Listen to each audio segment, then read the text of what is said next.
It started out sort of awful because the diaries themselves had haunted me for many years.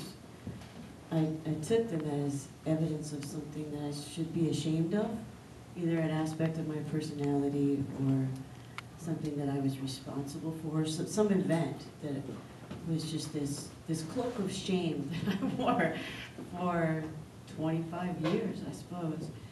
And so I carried the diaries around with me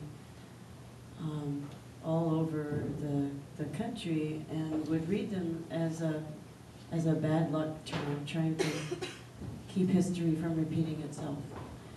So I knew them intimately, and I always wondered if maybe my memories were colored the way your memories are by home movies, if they were colored by just reading these passages again and again and wishing I could burn the memories along with the diary.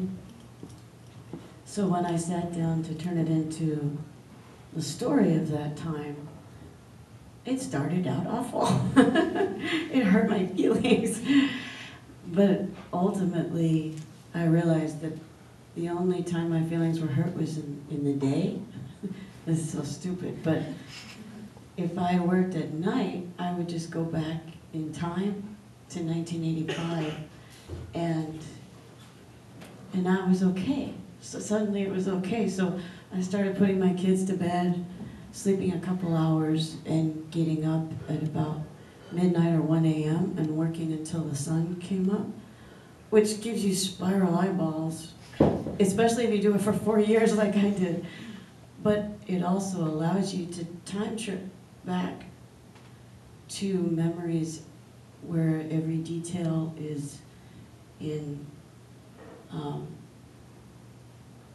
sharp contrast to what's actually around you, including people's voices who are no longer living, things you thought were not embedded in your psyche. They are. They're just at 4 a.m. And then it got okay. Then I started to become obsessive enough that I wanted to go back there. I would wake up at midnight and think, oh great, I can go back. And now I miss it. I can't go to 1985 anymore. The book's done.